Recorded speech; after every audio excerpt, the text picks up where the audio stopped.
कल भू कानून के अध्ययन और परीक्षण के लिए गठित एक समिति ने सीएम पुष्कर सिंह धामी को एक 80 पेज की रिपोर्ट सौंपी थी, जिसमें समिति ने कुछ सिफारिशें की थी। जिसके बाद मुख्यमंत्री पुष्कर सिंह धामी ने कहा था कि सरकार शीघ्र ही समिति की रिपोर्ट का गहन अध्ययन कर व्यापक जनहित और प्रदेश हित में समिति की सिफारिशों पर विचार करेगी और भू कानून में संशोधन करेगी। वहीं अब आज मुख्यमंत्री पुष्कर सिंह धामी ने कहा है कि हम किसी को भी उत्तराखंड आने के लिए मना नहीं कर रहे हैं, हम निवेशकों को भी नहीं रोक रहे हैं, लेकिन उत्तराखंड की जो जमीनें हैं उसका भी दुरुपयोग नहीं होना चाहिए।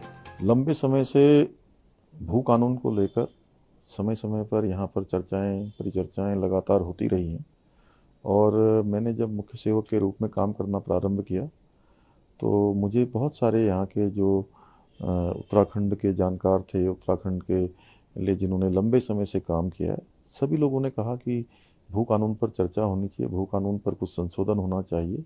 तो उसके लिए हमने कमेटी बनाई थी और उस कमेटी ने कल मुझे अपनी रिपोर्ट दी है। उस रिपोर्ट में उन्होंने बहुत सारी अपनी सिफारिशें की हैं और हमारा भी मानना है कि उत्तराखंड के अंदर हम किसी को भी यहाँ पर आने के लिए मना नहीं कर रहे हैं, हम निवेशकों को भी नहीं रोक रहे हैं, लेकिन उत्तराखंड की जो ज़मीनें हैं उन ज़मीनों का भी दुरुपयोग नहीं होना चाहिए। पिछले दिनों काफ़ी सारे ऐसे मामले आए हैं जिसमें दुरुपयोग की शिकायतें आई हैं, इसलिए हमने तय किया है कि हम भू कानून की जो सिफारिशें आई हैं उनका हम अध्ययन करेंगे, सरकार उसका अध्ययन करेगी, उसके बाद हम उसको अपनी कैबिनेट में रखेंगे। चर्चा के बाद उत्तराखंड राज्य के हित में हम भू कानून में जो भी जरूरी संशोधन होगा उस संशोधन करेंगे। ये हमारा संकल्प है कि उत्तराखंड की ज़मीनों को हम लूटने नहीं देंगे, उत्तराखंड की ज़मीनों को हम बर्बाद नहीं होने देंगे। इसके साथ साथ हम निवेशकों को भी नहीं रोकने वाले हैं, दोनों प्रकार की व्यवस्था करने वाले हैं। एक तरफ जहाँ हम ज़मीनों की बंदरबाट को ख़त्म करेंगे, नीचे के लेवल पर जो बहुत सारी जो गड़बड़ियाँ हुई हैं उनको भी ठीक करेंगे और आगे के लिए एक अच्छा जो है जो भू कानून है वो अपने राज्य में लागू करेंगे। आपको बता दें कि सीएम धामी ने जुलाई 2021 में मुख्यमंत्री बनने के बाद अगले ही महीने यानी अगस्त माह में एक उच्च स्तरीय समिति का गठन किया था। समिति को राज्य में औद्योगिक विकास कार्यों के लिए भूमि की आवश्यकता और राज्य में उपलब्ध भूमि के संरक्षण के मध्य एक संतुलन को ध्यान में रखकर विकास कार्य प्रभावित न हो, इसको ध्यान में रखते हुए विचार विमर्श कर अपनी सिफारिशें सरकार को सौंपनी थी। अब पहली रिपोर्ट इस समिति ने कई सिफारिशों के साथ सीएम को कल सौंप दी है।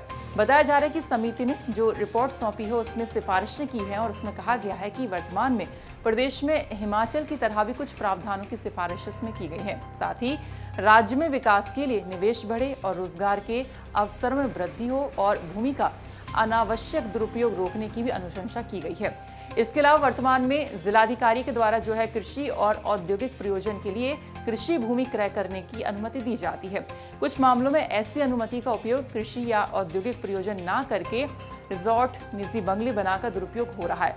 इससे पर्वतीय क्षेत्रों में लोग भूमिहीन हो रहे हैं और रोजगार सृजन भी नहीं हो पा रहा है। इसे लेकर समिति ने सिफारिश की है कि ऐसी अनुमतियां जिलाधिकारी स्तर से ना दी जाएं, शासन से ही इसकी अनुमति देने का प्रावधान किया जाए।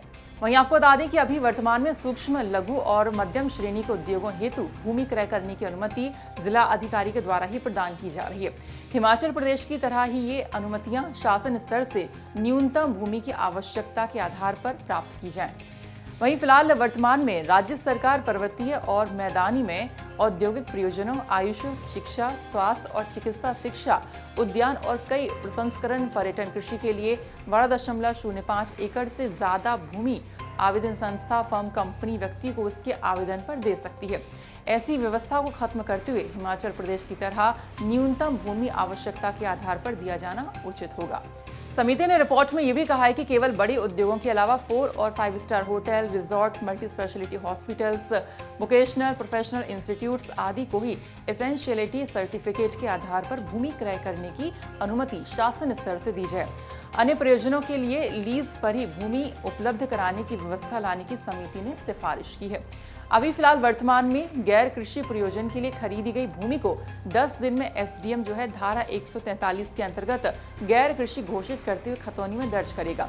लेकिन क्रय अनुमति आदेश में 2 वर्ष में भूमि का उपयोग निर्धारित प्रयोजन में करने की शर्त रहती है।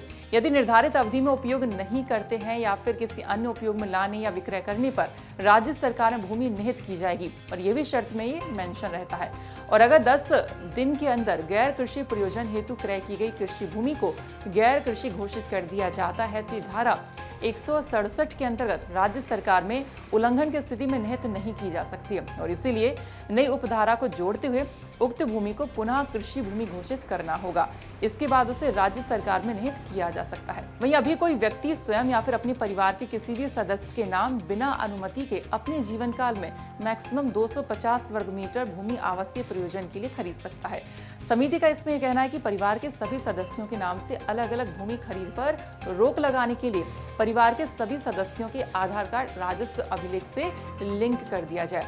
समिति का यह भी सुझाव है कि सरकारी विभाग अपनी खाली पड़ी भूमि पर साइन बोर्ड लगाएं और साथ ही समिति ने कहा कि कुछ मामलों में कुछ व्यक्तियों के द्वारा एक साथ भूमि क्रय कर ली जाती है और भूमि के बीच में किसी अन्य व्यक्ति की भूमि पड़ती है तो उसका रास्ता रोक दिया जाता है और इसके लिए राइट ऑफ वे की व्यवस्था हो। वहीं कई प्रयोजनों हेतु जो भूमि खरीदी जाएगी उसमें समूह ग और समूह घ श्रेणियों में स्थानीय लोगों को 70% रोजगार आरक्षण सुनिश्चित हो।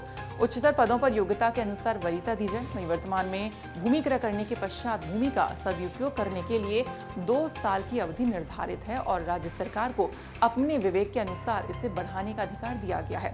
इसमें संशोधन कर विशेष परिस्थितियों में ये अवधि 3 साल से अधिक नहीं होनी चाहिए। समिति ने वहीं पारदर्शिता हेतु क्रय विक्रय, भूमि हस्तांतरण यानी ट्रांसफर और स्वामित्व संबंधी समस्त प्रक्रिया ऑनलाइन हो ऐसा कहा है। समस्त प्रक्रिया एक वेबसाइट के माध्यम से पब्लिक डोमेन में हो। साथ ही भी कहा कि समिति ने सुझाव में कि प्राथमिकता के आधार पर स्थित कुल औद्योगिक स्थानों में खाली पड़े औद्योगिक जो प्लॉट्स हैं, बंद पड़ी फैक्ट्रियों की भूमि का आवंटन औद्योगिक प्रयोजनों हेतु किया जाए। और अंत में एक और समिति ने सिफारिश की है कि नदी नालों, वन क्षेत्रों, चारागाहों, सार्वजनिक भूमि आदि पर अतिक्रमण कर अवैध कब्जे, निर्माण, धार्मिक स्थल बनाने वालों के विरुद्ध कठोर दंड का प्रावधान हो। संबंधित विभागों के अधिकारियों के विरुद्ध भी कार्रवाई का प्रावधान हो। ऐसे अवैध कब्जों के विरुद्ध प्रदेशव्यापी अभियान चलाया जाएगा। तो ये थी कुछ सिफारिशें जो कि मुख्यमंत्री को सौंपी गई हैं समिति की तरफ से। अब देखना ये होगा कि इसके बाद मुख्यमंत्री पुष्कर सिंह धामी कब तक इसको स्टडी करते हैं और उसके बाद कब तक भू कानून आता है, क्योंकि लगातार उत्तराखंड भू कानून की मांग करता आ रहा है। और जिस तरह से मुख्यमंत्री बनते ही उन्होंने एक समिति बनाकर कहा था कि जल्दी भू कानून आएगा और उसके बाद समिति ने पहली रिपोर्ट अपनी सौंप दी है मुख्यमंत्री पुष्कर सिंह धामी को और पूरे उत्तराखंड को इंतजार रहेगा कि कब जो है भू कानून आता है। फिलहाल इसी के साथ इस वीडियो में इतना ही। बाकी खबरों के लिए आप देखते रहिए उत्तराखंड तक। नमस्कार।